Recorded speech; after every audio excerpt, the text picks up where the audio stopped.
পৃথিবীতে একটি মাত্র চাহিদা, যেই চাহিদাটা আজও পর্যন্ত কারো পূরণ হয়নি।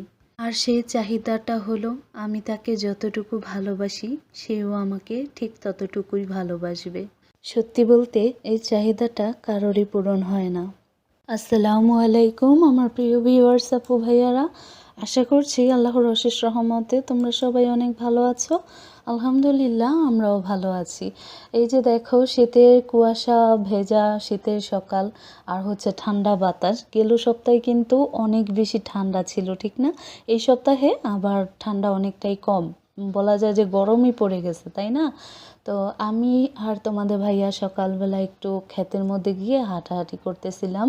তো আজকে শীত আমাকে সোয়েটার পরালো।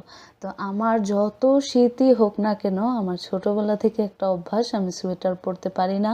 সেটা নতুন সোয়েটার হোক পুরাতন সোয়েটার হোক, আমার শরীর কুটকুট করবে, জ্বালা পোড়া করবে, অস্বস্তি লাগবে।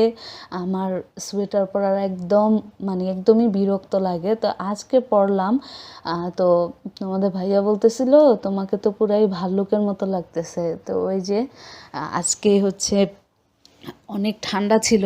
আর আজকে বলে নিচ্ছি আগেই, শরীর ভালো না, তাই হচ্ছে ভিডিওর সাইজ ছোট হবে।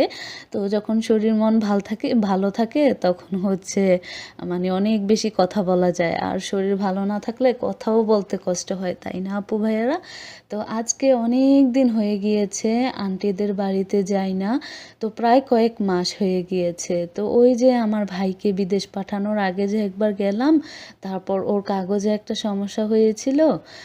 তখন হচ্ছে ওর জন্য ওর কাগজের একটা সমস্যা হওয়ার কারণে টেনশনে আবার বাড়িতে চলে গেছিলাম। তো ওই তো আর থাকা হয়নি। তো সেই 2.5 মাস 3 মাস হয়ে গিয়েছে। তারপর বাবা চলে গেল দুনিয়া ছেড়ে, আমার শ্বশুর আব্বু। তো বিভিন্ন ঝামেলায় আর যাওয়া হয় নাই। এই যে এখানে হচ্ছে আন্টিদের বাড়িতে আরও ভাড়া দেওয়ার জন্য আর নতুন করে হচ্ছে আরও 3টা রুম ওঠানো হইতেছে। তো যখন গেছিলাম তখন হচ্ছে হিসাব কিতাব করা হয়েছিল 3টা রুমের। তোমাদের ভাইয়া ছিল, হিসাব কিতাব করে কত হাজার ইট লাগবে, কী লেনদেন, এগুলো হিসাব কিতাব করে তখন গেছিলাম। আর এখন গিয়ে দেখি ঘর দরজা সব উঠে গেছে, অথচ আমাদের যাওয়ার সময়ই হয় নাই। তো আমার মনটা হচ্ছে একদম পাগল হয়ে গিয়েছিল খালুকে দেখার জন্য। খালু তো অসুস্থ, তাই না? আর ছোটোবেলা থেকে আমাকে আমার খালু অনেক বেশি আদর যত্ন করে লালন পালন করেছে। আমি তো বলবো আমার নিজের আব্বার থেকেও বেশি আমার খালু আমাকে ভালোবেসেছে। তো আমিও আমার আব্বুর থেকে বেশি আমার খালুর জন্য টেনশন হয়, চিন্তা হয়। তো ভালোবাসি।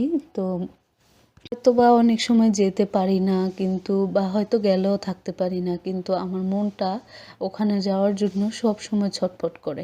আর এই যে এখানে যে রুমটা তোলা হচ্ছে, এখানেই আগে হচ্ছে টিনের ঘর ছিল, যেই ঘরে হচ্ছে আমি বড় হয়েছি। আর যখন আমি ছিলাম তখন ছিলাম ভাঙ্গা ঘরে। আর তখন খালুকে বলতাম, খালু বিল্ডিং তোলো, বিল্ডিং তোলো, বিল্ডিং তোলো। আর এখন আমি চলে এসেছি, এখন আর বিল্ডিংয়ের অভাব নাই।